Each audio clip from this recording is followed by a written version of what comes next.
Welcome, everybody, to Taking Control, the ADHD podcast. I'm Pete Wright. That over there is Nikki Kinzer. Hello, Nikki. Hello, Pete Wright.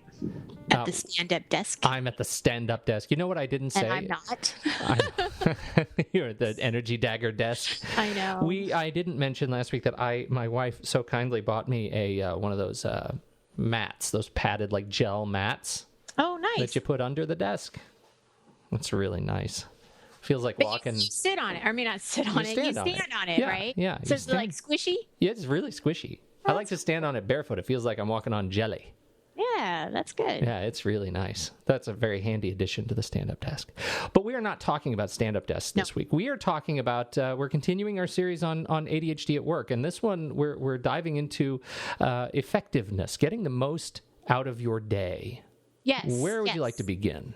Well, I want to begin because like last week, we briefly kind of talked about, at the end of the show, we talked about doing that daily review or looking at your calendar so that you can know what's going on for the next day, right? Yes. So you know what's going ahead. So I just kind of want to expand a little bit more on this subject, give some extra tips and just really have a discussion on kind of how to do this. And maybe if you have anything to offer or I have anything to offer, we can throw that into the mix. Yes. Now, I can tell you one of the most common scenarios that I hear from clients is really that thought of, I'm just not sure where the day goes. You know, like I know I was busy. I know that I got to work on time and I stayed late and I worked through my lunch, but boy, I couldn't really tell you what I did, or I feel so overwhelmed that I did a little bit of something with everything, but I still not feeling like I'm accomplishing anything. I know I have felt that way before. Oh, yes. Yeah. I have a learning. You talk more about this, and then I'm going to let my life serve as a warning to others. Oh, no. Okay, well, let's do that. Well, first of all, I think it's important that we build awareness around it, right? So we need to figure out what's getting in your way of your day. Like, what's happening? Are you getting distracted? Is there too much to do? Are you taking on too much? Maybe you're not setting those clear boundaries well enough. And all of these are topics that we could really talk about. They could have their each individual podcast, right? No, truly.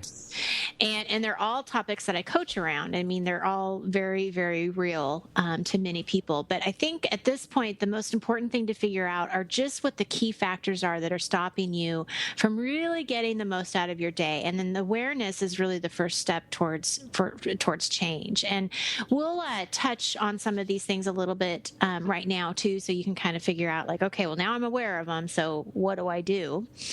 And the first, I think, clear problem for most people is the distractions, right? This is no surprise for ADHD, that there are going to be distractions, not only externally, but internally. And so what we want to do is really figure out, how do you set up your environment to eliminate those distractions?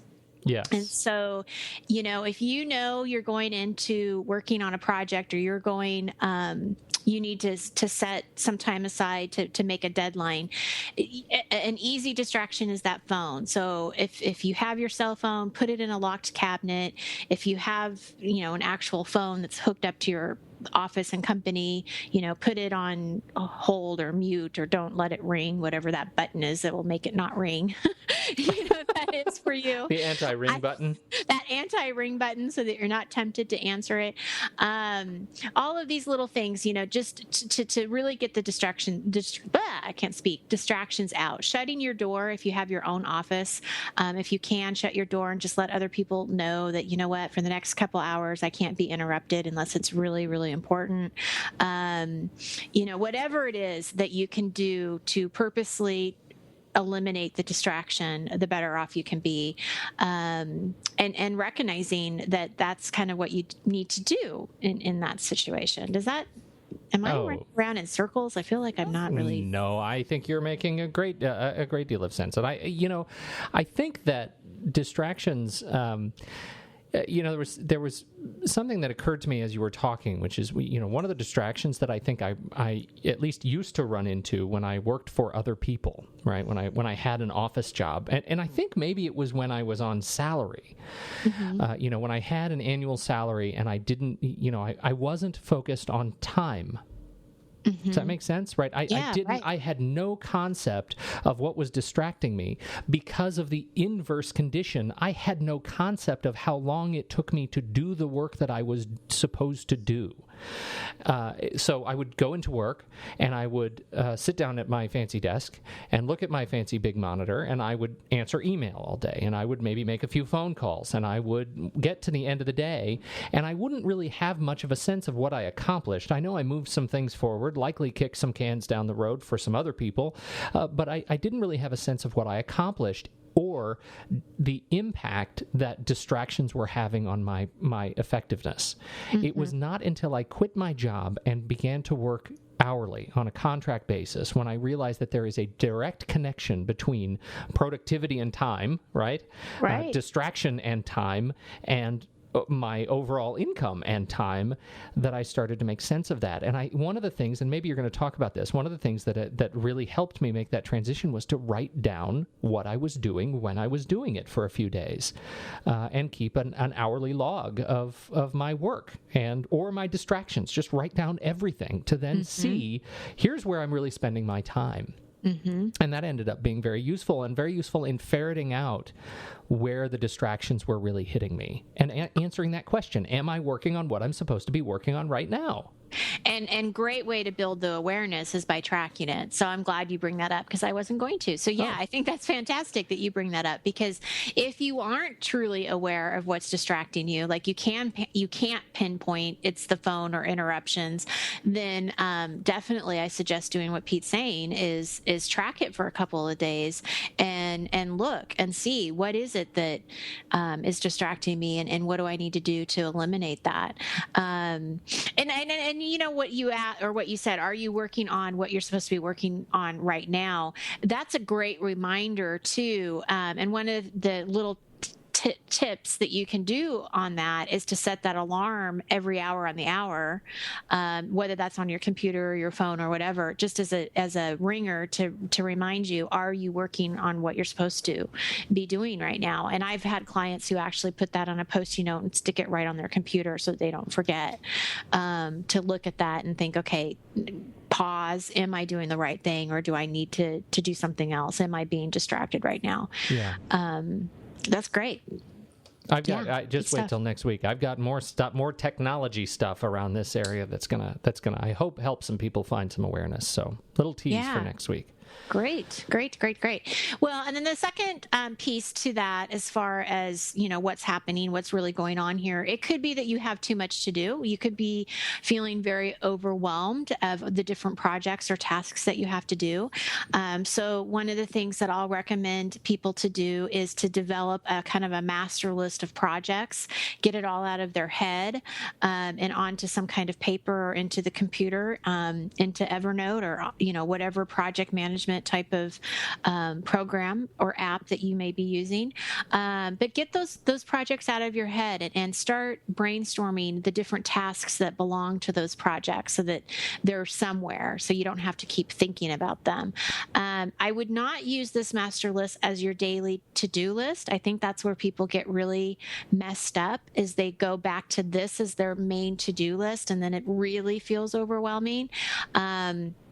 So one of my suggestions is to choose one to three tasks from this master list and do that on a daily basis. So you have two different lists. You have your master list and you have your to-do list, but your to-do list for that day really should only be one, two, or three things. Does that make sense? Yeah.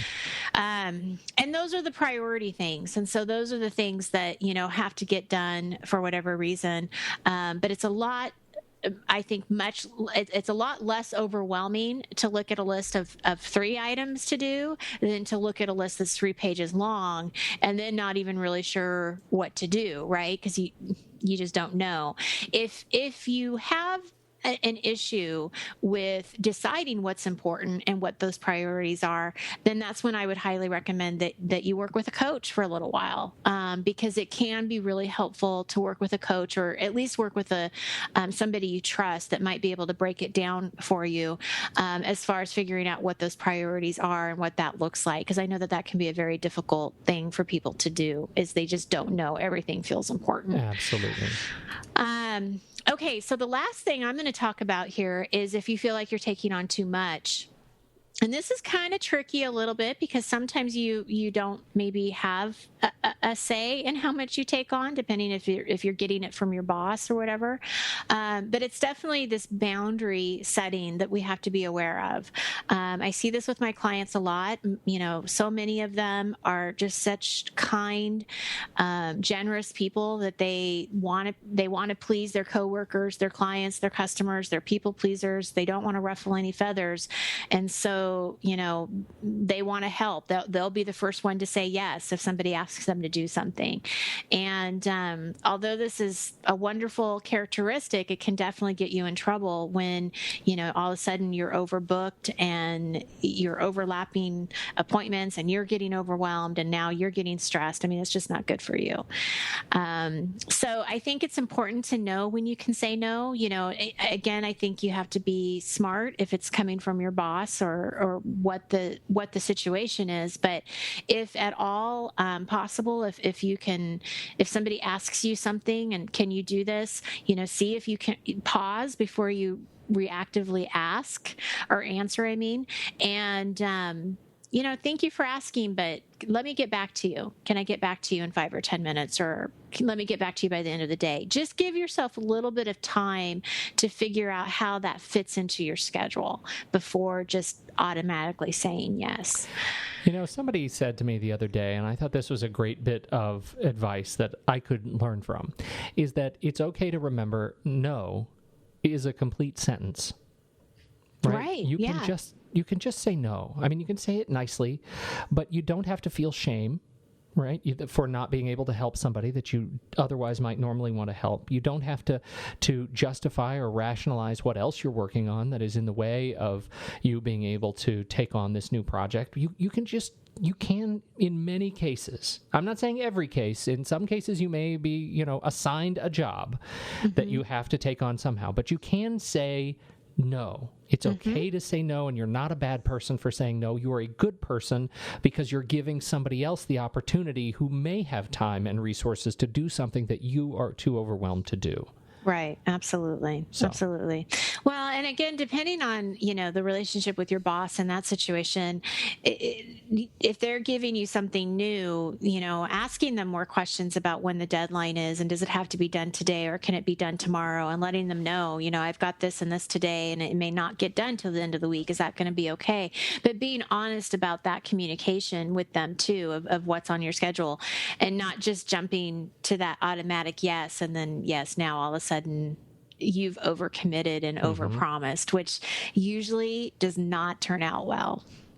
Rarely. Yeah. I can't even think of one time. No.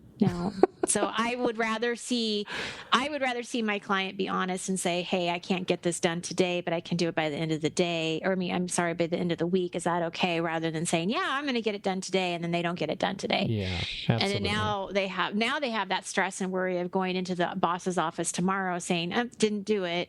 Yep. Didn't get it done. Yeah. Wow. But that does take some work on that reaction, right? And that's important to kind of highlight here, is that you do have to pause and wait before you say yes. Because it's so easy to say, oh, sure, yeah, no problem. Yeah, I could do that. That's easy. Yeah, no, I got that. Because technically you can do it. That's not the question. Right. Are you enabled to do it now? Exactly. So be honest with yourself. Be honest with the people around you. Like, great tip. Yes. So, I know that this is kind of the end of sort of my portion, because I know the next show you're going to be talking about digital, and man, you are so good at that. And I am a student. And I listen. But what I want to throw out there now is that if you do find yourself struggling over your workday, whether that is, looking for a new job, interviewing for a job, organizing the workspace, all these things that we've been talking about, coaching can be a great resource. I encourage you to reach out to me. You can find me on my website. You can call me, email me. I'd be happy to talk to you more about my services, how it works, all of that stuff. So I encourage you to do that if this if any of these podcasts resonate with you, please reach out. But, yes, yeah. indeed. Please do. Excellent. Thank you so much, as always, Nikki, for your wisdom. You can find the show, search for it in iTunes. We sure appreciate kind reviews and ratings in iTunes. Subscribe to it for free. Make sure you don't miss a single episode of ADHD Awesome. And on behalf of Nikki Kinzer, I'm Pete Wright. We'll catch you next week on Taking Control, the ADHD podcast.